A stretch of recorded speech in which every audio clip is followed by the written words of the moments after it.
High বন্ধুরা, Babli daily লাইভে তোমাদের স্বাগত জানাই। আর দেখো স্পা করছি। এই বুনুটার প্রায় চুল বাঁধি, আর ওর চুলটা না অনেক রাফ হয়ে গেছে, তো ভাবলাম যে একটা স্পা করে দিই। আর স্পা করছি যখন ভিডিও বানিয়ে নিচ্ছি। তো দেখো কিভাবে করি আমি স্পা। প্রথমে স্পা শ্যাম্পু দিয়ে ভালো করে চুলটা ম্যাসাজ করেই ধোবো। হালকা হাতে খুব ভালো করে ম্যাসাজ করে আর শ্যাম্পুটা কিন্তু করব। দুবার করব। তো একবার খুব ভালোভাবে ম্যাসাজ করে করব, আর আরেকবার নর্মালি শ্যাম্পুটা করে দেব। দুবার এই কারণেই করতে হয় যে চুলে যাতে কোনো নোংরা না থাকে, মানে এতটুকু নোংরাও যেন স্পা করার সময় চুলে না থাকে। তো সেই কারণে দুবার শ্যাম্পুটা করতে হয়। আর অনেক সময় অনেক অয়েলি নোংরা চুল আসে অনেক কাস্টমারের, তো সেক্ষেত্রে কিন্তু আমরা 3বারও শ্যাম্পু করি, মানে চুলটা যেন একদম পরিষ্কার হয়। স্পা করলে সত্যি চুলটা খুব ভালো থাকে। বিশেষ করে যারা স্ট্রেটনিং বা স্মুথনিং করিয়েছো, তো তারা তো যদি সপ্তাহে একবার স্পা করতে পারো, তো চুলটা কিন্তু একটুও ক্ষতি হয় না।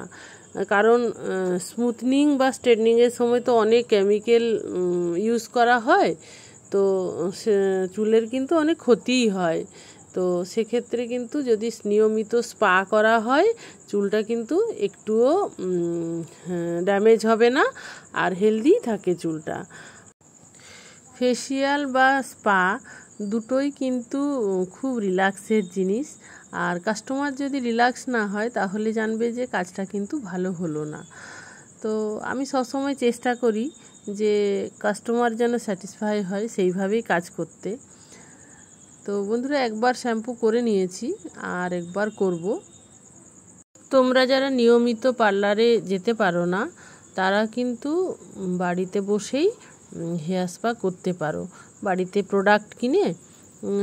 সেক্ষেত্রে একটু হয়তো অসুবিধা হবে, কারণ কেউ করে দিলে যে সুবিধাটা হয়, নিজে করলে সেই সুবিধাটা তো হয় না। কিন্তু তবুও যেটুকু ট্রিটমেন্ট পাবে চুলটা, সেটাও কিন্তু অনেকটাই চুলটাকে ভালো রাখবে। তো দেখো বন্ধুরা, আরেকবারও শ্যাম্পু আমার হয়ে গেল, আর এবারে ভালো করে টাওয়াল দিয়ে জলটাকে মুছে নেব। আমি না ভালো করে এই টাওয়ালটা বাঁধতে অনেক চেষ্টা করেছি, কিন্তু শিখতেই পারিনি। তো আমি একটুখানি এরকম মুড়েই করি। আমি যেখানে কাজ শিখেছি সেখানে আমাকে অনেক চেষ্টা করেছে, আমি বাড়িতেও ট্রাই করেছি, কিন্তু আমি টাওয়ালটা বাঁধতে না আর শিখতেই পারলাম না শেষ পর্যন্ত। তো বন্ধুরা দেখো, একটা কাটিং শিট দিয়ে দিয়েছি যাতে ড্রেসটা না নষ্ট হয়, কারণ ক্রিমটা লেগে যেতে পারে। আর চুলটা আমি 4 ভাগ করে নেব, 4 ভাগ করে আর ক্লিপ দিয়ে তারপরে ক্রিমটা লাগানো শুরু করব। তো সিস্টেমে কাজ করলে না কাজটা খুব সুন্দর হয়। বাড়িতে যারা নিজে স্পা করতে চাও, তারা নিজেদের চুল বুঝে হেয়ার স্পায়ের যে ক্রিমটা সেটা নেবে।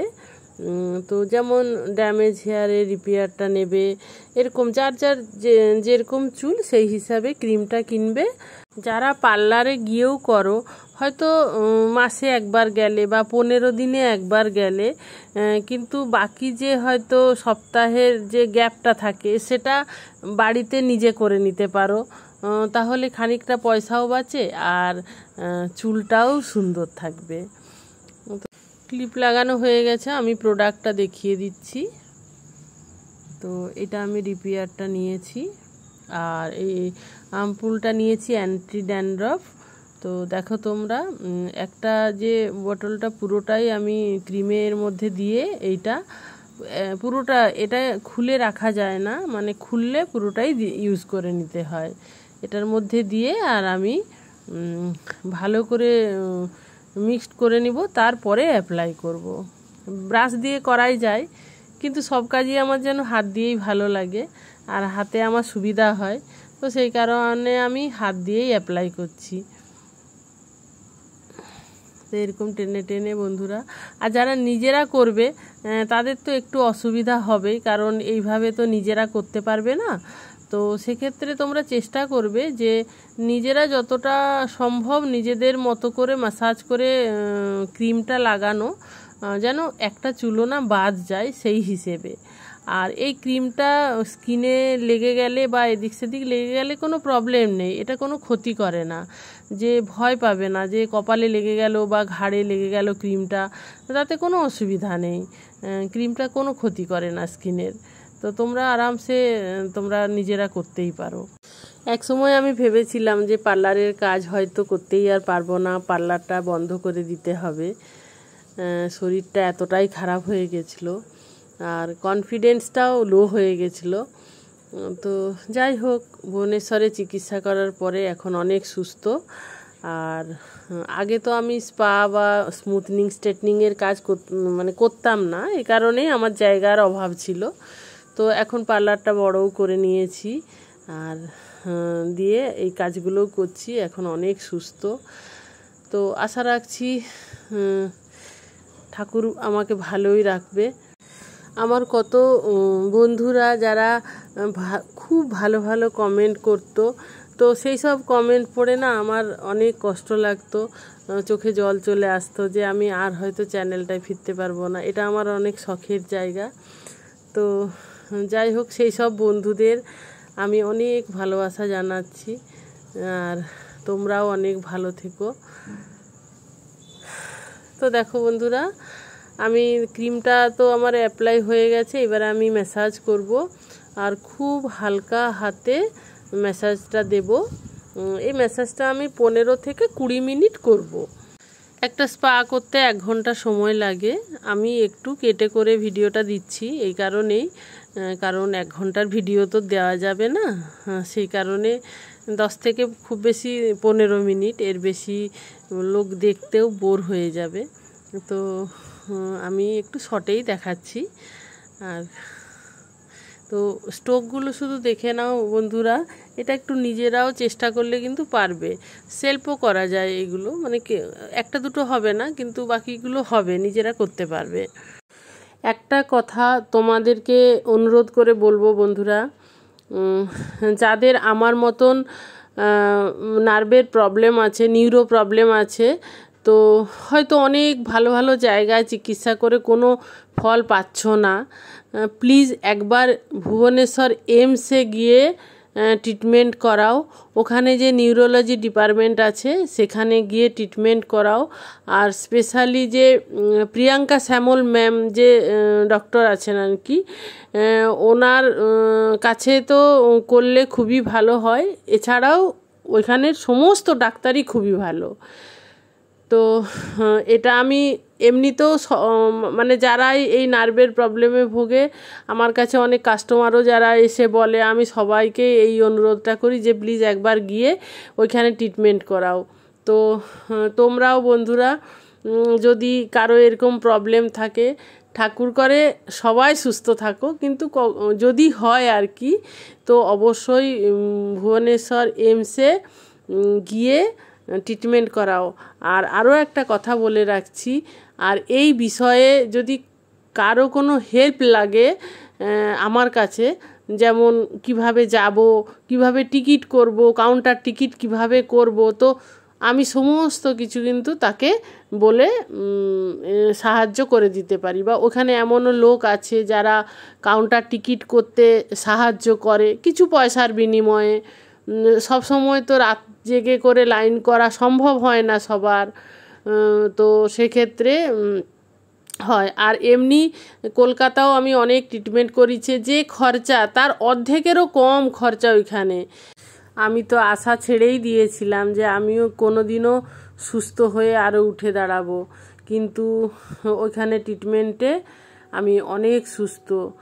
কলকাতার ডাক্তার কথায় কথায় অপারেশনের কথা বলে, কিন্তু আমার যে স্পাইনাল কর্ডের ব্যান্ডটা, ওরা কিন্তু ওখানে ওষুধের মাধ্যমেই কিন্তু আমার অনেকটা ভালো করে দিয়েছে। কিছু নিয়ম বলেছে যেগুলো আমাকে মেনে চলতে হবে, তো সেগুলো মেনে চলারই চেষ্টা করছি আর কি। আর সুস্থ থাকতে গেলে এগুলো তো করতেই হবে। তো বন্ধু চলো তোমাদের সাথে একটু শেয়ার করলাম কথাগুলো। আর দেখো আমার ম্যাসাজটা প্রায় হয়ে এসেছে। আর এই যে ঘাড়ের পাশটা, এইগুলো পুরো কিন্তু খুব ভালোভাবে যে প্রেশার পয়েন্টগুলো আছে সেই প্রেশার পয়েন্টগুলোতে ম্যাসাজ করতে হবে, প্রেশার দিয়ে দিয়ে, তাহলে প্রচুর রিল্যাক্স হয়। আর ম্যাসাজ প্রায় হয়ে এসছে, আমি এখন স্টিম দেব। তো স্টিমটা আমি 10 মিনিট মতো দেব, তারপরে ঠান্ডা করে ওয়াশ করব। তো আমি এখানে ক্লিপ একটা দিয়ে দিলাম। আর আগে আমি স্টিমের মেশিনটা চালিয়ে দিয়েছি, তারপরে এই ঘাড় আর পিঠটা ম্যাসাজ করছি। কারণ এইগুলো কিন্তু পিঠের স্পাইনাল কর্ড, তারপরে ঘাড়ের পাশ, এগুলো কিন্তু পুরো প্রেশার পয়েন্টে ম্যাসাজ করতে হবে, না তো কিন্তু ম্যাসাজটা কমপ্লিট হবে না। তো এটা করতেই হয়। আর আমি এখানে স্টিমে বসিয়ে দিয়েছি, 10 মিনিট হয়েও গেছে। এখানে একটা কথা অবশ্যই জানিয়ে রাখি বন্ধুরা, এই স্টিম দেওয়ার পরে যে মাথাটা গরম থাকে, ওই গরম অবস্থাতে কখনোই কিন্তু চুলটা ধুবে না, মাথায় জল দিবে না। আগে ঠান্ডা করবে, 5 মিনিট বসবে, ঠান্ডা করবে, তারপরে চুলটা ধোবে। আর চুলটা ধোয়ার একটা সিস্টেম আছে, খুব ভালো করে আগে জল দিয়ে ভিজিয়ে নেবে চুলটা, তারপরে হাত দিয়ে ঘষে আগে ক্রিমটা তুলে নেবে, তারপরে জল দিয়ে ধুবে। কারণ ক্রিমটা কিন্তু বসে যায় চুলের গোড়ায়, আর ক্রিমটা যেন না থাকে। আর শ্যাম্পু কিন্তু দেবে না, এটা শুধু জলে ওয়াশ হবে।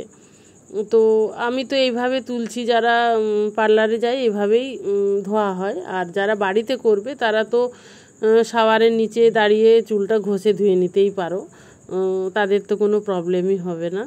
আর খুব ভালো করে অনেক জল দিয়ে সুন্দর করে চুলটা কিন্তু ধুতে হবে। আমার এই ভিডিওটা কেমন লাগলো তোমরা অবশ্যই জানিও বন্ধুরা, কমেন্টের মাধ্যমে। আর তোমাদের সুন্দর সুন্দর কমেন্ট আমাকে আরও উৎসাহ দেয় সুন্দর সুন্দর ভিডিও করার জন্য। আর হয়তো তোমাদের কমেন্টের জন্যই আমি আরও ফিরে এসেছি চ্যানেলে। তো আমার ধোয়া হয়ে গেছে, আর আমি এখানে আগে টাওয়াল দিয়ে মুছবো, তারপরে হালকা ড্রায়ার দেব, আর দিয়ে আমি সিরাম লাগাবো। আর সিরামটা কিন্তু আমি স্ক্যাল্পে লাগাবো না, টোটালটাই আমি চুলে লাগাবো। তো এটাই নিয়ম। আর লাগানোর পরে আমি খুব সুন্দর করে একটু আরও ড্রাই করে দেব হেয়ারটা। তো এরপরে এই যে দেখো এই সিরামটা লাগালাম, আর ফাইনাল লুক দেখো যে কেমন হয়েছে। তো বন্ধুরা আজকের ভিডিওটা আমি এখানেই শেষ করছি। তোমরা ভালো থেকো, সুস্থ থেকো, আর ভগবানের কাছে প্রার্থনা করো আমিও যেন ভালো থাকি। তো আজকের মতো টাটা।